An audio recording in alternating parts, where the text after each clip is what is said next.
She thinks she's people. Back in the summer of 2008, my buddy Jackson and I were 10 years old. While our parents worried about a looming recession, we were keeping busy with the hype of the new Batman movie. We were a couple of weeks away from another school year, and we were making the best of it. We spent most of our days outdoors. It felt better than sitting inside and enduring the endless drone of political debates or hearing our parents moan about making ends meet. Jackson and I both had a Nintendo DS, and we played them religiously. You could find us tucked away in every corner of downtown Hilltop, trading Pokemon and turning in nickel cans for cheap gas station snacks. I think I learned the importance of washing my hands solely from trying to play games with sticky, slushy fingers. It was a good time. Sometimes we'd head down the river to scare the Girl Scouts before they got to their campground. We'd hide in the bushes and pretend to be wild animals. We were coming back from a visit to the campground. There were no scouts there, so we just wandered around and checked out the equipment they left behind. We'd already checked the tool shed, but there wasn't anything fun to mess with. Instead, we marveled over a hairpin that we found. This small pink plastic thing with a blue sunflower on it. "I bet this is Melody's," Jackson mumbled. "I think there's a blonde hair on it." "Nah, her hair's too short. It's probably Lynn's." "No, Lynn's is curled. This one's straight." "Wanna bet?" He thought about it and offered me a hand. "If it's Melody's, you can't use your Luxray anymore. If it's Lynn's, I can't use my Garchomp." "Deal." We shook on it. We'd probably forget all about it in a couple of days, but it gave us something to do. And besides, that Garchomp had been kicking my ass all summer long. We followed the river, making our way back to town. We were about halfway there when we heard something up ahead. There was this bright yipping noise, like puppies. Looking down the river, we could spot what looked like 6 coyotes crossing the stream up ahead. 1 larger, 5 small. The larger one was pacing nervously, stepping back and forth, crying and howling at one of the smaller ones. They had all crossed the river except for one. One of them sat on a stone, staring straight ahead. It wasn't nervous or crying or anything. It just sat there. Jackson pointed at them and held his finger up, asking me to be quiet. I nodded. We stepped a little closer, and despite our best intentions, we spooked them. The larger coyote sped off, with all the little ones bouncing after it into the underbrush. But one of them was left behind, and it didn't seem to care. "You think it's sick?" I whispered. "Maybe it's dead. It's not moving." "No, look, it's blinking." It was blinking. It sat there looking straight ahead, and it almost looked sleepy, like it didn't have a care in the world. We waited for a couple of minutes to see if the mother would come back, but she never did. I was curious. We got close enough that we could poke it with a stick if we wanted to, but we didn't. It was a coyote pup, looking right at us, and it wasn't moving. It looked fine though. Bright eyes, steady breathing, healthy fur. It locked its yellow eyes on me, like it was trying to make sense of what kind of strange dog I was supposed to be. Then it stood up. It balanced on its hind legs. "Jesus, that's cute," Jackson beamed. "Why is it standing up?" "Who cares? It's cute." "But they don't do that. They don't stand up." Jackson nodded, but couldn't stop smiling. "Maybe she thinks she's people." He took the pink hairpin with the blue sunflower and removed his shoes. Step by step, he made his way into the river. He carefully reached out and attached the hairpin to the coyote's perked ear. "Look," Jackson smiled. "She's the prettiest girl in the world." That made the coyote react. She panted eagerly and dropped down on all fours, spinning in a circle and making little noises at us. We spent all day with that pup. At first we were looking for her mother, but we realized she wasn't coming back. That and this little thing was following us around. We got her some snacks, talked to her, tried to make her do tricks, all of it. Neither me nor Jackson had any pets of our own, so this was like finding a free dog. We both knew there'd be no way we could bring it home. Not only was it not a dog, but our parents were in a bad spot. I didn't know it at the time, but my mom had lost her job, and they were contemplating a move. Jackson's parents were trying to figure out how to keep their hardware store open. You couldn't bring a dog into that kind of environment.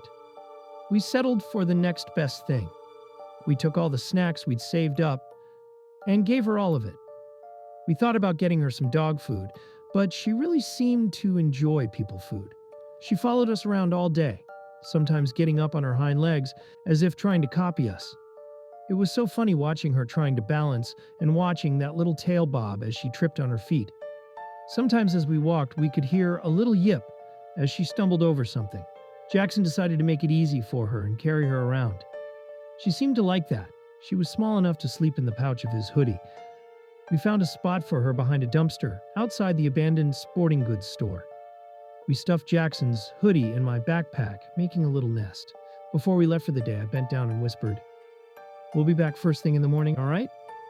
The coyote yelped at me and tilted its head. "I know, but we'll be right back." It yelped again. I paused, looking into those yellow eyes. The coyote did nothing. I looked a little closer, speaking in a lower voice. "Do you understand me?" The coyote tilted its head. It didn't respond but bobbed its head and wagged its tail. Whether it understood me or not, it was clear this thing enjoyed our company. Jackson said his goodbyes and scratched her behind the ear. "Who's the prettiest girl?" he cooed. "You are, yes you are." The coyote almost danced around the backpack as it jumped and rolled, making little puppy noises. For the next few days, that coyote pup was our world. We took her everywhere, and we didn't need a leash or anything.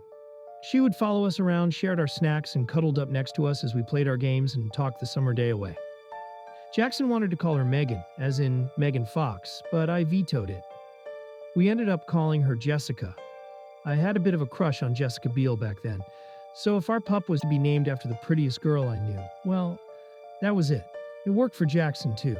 He had a thing for Jessica Alba, so Jessica it was. Little Jessie Pup. We forgot all about the hairpin in our bet, but Jessie Pup still had it bobbing from her ear. She didn't make the slightest attempt to remove it. She really was a little lady. She would bite down her nails until they were neat and tidy, and she would get all bitter and gloomy whenever you ruffled her fur the wrong way. She was a prima donna, and we spoiled her plenty. They say dogs and coyotes are cleverer than we give them credit for, so I didn't know what to think of her. Jessie did a lot of things I didn't expect an animal to be able to do. She picked up tricks almost immediately, like spin or sit. It's like she understood the asterisk word asterisk rather than the action itself. We even tried to teach her to speak. Jackson was leaning against a chain-linked fence, dangling a piece of beef jerky at her. "Go on," he said. "Speak." Jessie got up on her hind legs and looked up at the jerky. She was salivating and showing all her teeth, something she did whenever she saw a tasty treat. Then she turned her attention straight forward to Jackson. Her tongue retracted into her mouth as her paws lowered. Her legs didn't shake anymore when she stood up. She was getting good at it. Asterisk really asterisk good. When she finally made a noise, it was less of a bark and more like a hacking cough. At first I thought she was choking on something, but Jackson was still holding the treat. Instead, she repeated the sound a couple of times until it started to sound less like a cough and more like a groan. "You hear that?" Jackson said. "She's just coughing." No, listen." I leaned down to get on her eye level. Jessie Pup turned to me, her body never once wobbling, despite balancing on her hind legs. She stared at me with those big yellow eyes. "Go on, Jessie," I said. "Speak." She opened her mouth and turned a little, as if to align her throat at the right angle. Then she let out a breath in a huff, like she was clearing her throat. And I swear to God, it sounded like hello. Jackson was ecstatic about this development. He would try to get her to say all kinds of things, like our names or our town, or the name of the streets. Half of the time, she could do it pretty well. You could kind of hear what she was saying if you really listened for it, but to a random bystander, it would have just sounded like phlegm and groaning. But to two 10-year-olds, it was magical. Jessie, the magic pup. We got her a better place to sleep. We propped up a big old gym bag and remade a hubcap into a water dish. We made sure she was comfortable, and Jackson stole a decorative pillow from the couch in his living room. It was hard and embroidered, but Jessie loved it. She was always at her best whenever we treated her like one in the gang, rather than a pet. But nothing made her happier than having Jackson call her the prettiest girl in the world. That was by far her favorite thing. We noticed over the coming days that Jessie was getting a bit too adventurous. She would stray from her nest and almost walk into traffic, so we had to do something to keep her safe. She was growing fast, and with her new gym bag nest, we could move her around whenever there was too much noise or traffic. We ended up going back to the Girl Scout camp as they had packed up for the summer. There was that tool shed with a broken wood panel that you could crawl under, so we could make it like Jessie's own little house. We would sneak out leftovers from our houses. Jackson did this thing where he would say I loved his mom's cooking so much that he'd like to bring me some. It always worked. I would say the same to my mom. We did this every now and then, so we could bring Jessie an extra portion. Jessie did this thing where she would slap her paw straight into the food and scoop it up, like she was trying to use her paws to eat. She seemed frustrated when they didn't bend the way our hands did. She would yip and yelp until Jackson spoon-fed her. She loved that. But I think Jackson was a bit too close to her to realize something wasn't right. He didn't see the way she looked at him when his back was turned. He didn't see the confidence she had when she stood up straight on her hind legs, or when she combed back the fur on her head. It stopped looking like a trick, and it started to look surprisingly natural. Less like a coyote and more like a little person in a very strange costume. One day when we came to see her, Jessie was sick. Her fur was matted and coming off in fistfuls. She kept sleeping and her tongue was hanging out of the side of her mouth. Jackson was beside himself, holding her close and stroking her ears. She would wake up in short bursts, poking her cold nose into the cavity behind his ear. He would sit out there with her all day just to make sure she was getting better. I wasn't so sure she was. I loved that pup, but there was something strange about it from the very beginning. Maybe it had been sick all along. There must have been a reason it was left behind. While I wandered off to get some snacks, I decided to stop by the river where we'd found her. That one spot along the river is a bit eerie. It's the one place where the birds are silent and the dragonflies stay away. You can see ants walking in circles. If you look into the water, you can see river stones aligned in repeated patterns. Something had happened there, but there was nothing that really stood not. There was nothing sick, dead, or rotting. I didn't know what to make of it. Not a clue, not a single one. But no matter how much snacks we gave that pup, or how much we comforted her, Jessie just didn't get better. She developed this swelling on her stomach, and soon enough, most of her fur along the tail was gone. And one day when we went to see her, she was gone. We couldn't find her. We tried to move on, but Jackson was taking it hard. He really, really wanted a dog. He'd wanted one for years. If it hadn't been for his sister being allergic, he probably would have had one by then. We tried making the best out of summer without her. After about a week, there was this one morning when my mom called me over. She used my full name, so I knew it was something serious. I just got out of the shower when I found her in my room, sitting on the edge of my bed. She had this stern look on her face, like she was already scolding me without saying a word. "Would you mind telling me what you've been doing?" she asked. "What do you mean?" "I mean this mess," she said, tapping the bed. "Don't tell me you don't know." "I'll make my bed, sheesh." No, don't do that. Don't dismiss this." She wagged her finger at me, sighed, and pointed a flashlight under my bed. My heart skipped a beat. The underside of my bed was covered in empty snack bags, crumbs, and fur. Lots and lots of fur, handfuls of it. And at the very end of it, I could see my crumpled up backpack, the one we'd used as Jessie's first nest. "Did you bring roadkill into this house?" Mom asked. "What is this? How did you even—" I didn't do that, Mom. That's not mine." "Oh, I'm sorry," my mom shrugged. "I forgot that this isn't asterisk your room asterisk, and that this isn't asterisk your space asterisk to care for. I'm so sorry, I forgot that you just drop by here sometimes." She rolled her eyes and handed me the flashlight. "I want it clean before you leave, and I need an explanation." I did my best to clean it up. Some of the fur got stuck in the carpet, as if something heavy had slept on it. Jessie had been missing for days. Had she been staying there in my room all along? How the hell did she get in without anyone noticing? We didn't have a doggy door or anything like that, and more than that, where was she now? I went through my entire room. My mom mistook it for thorough cleaning, but I was looking for clues. There were paw prints in my closet, dirt on the edges of my bedroom door. I could tell something had been in there, but I couldn't tell what it had been doing. It had to have been Jessie. It just had to. But how? By the time I was done cleaning, it was the middle of the afternoon. My mom gave me a break and let me run out to play with Jackson. I ran to his house as fast as I could, bringing the backpack along. Before I even got to his house, I saw him coming down the other street, running to meet me halfway. We hadn't planned this. It just happened. He noticed my backpack, but I stopped him before he could ask. She's been in my room, I said. There's fur under the bed. I know, he nodded. I saw her last night. He looked a little pale, maybe from the running. He stroked his arm and kept looking around, like he was expecting to see something. She looked real sick, he mumbled. Really, really sick. Like what kind of sick? He shook his head and looked down, lowering his voice.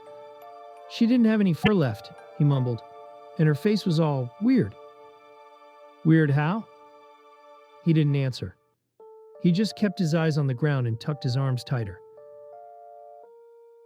Weird how, Jackson, I repeated.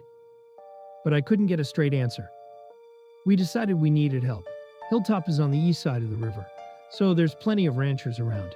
Since there are ranchers, there are veterinarians. There was this one veterinarian named Mario who worked downtown. He mostly worked cattle and the occasional sheepdog, but he was good people. He had 2 kids of his own, and he always showed up for career day. When we got to Mario's office, he could tell something was off. All year round, he was used to seeing middle-aged ranchers with baseball caps stumble in to complain about a cow, but now there were 2 quiet boys standing outside his reception. No wonder he came to see us right away. Jackson broke down in tears when he tried to explain, so I tried my best to give Mario the full story. I told him about how we'd found a coyote pup, and how we'd cared for it when its mother abandoned it. Jackson interrupted me. It's not just a pup, he cried. Her name's Jessie. Asterisk. I corrected myself as Mario sat him down.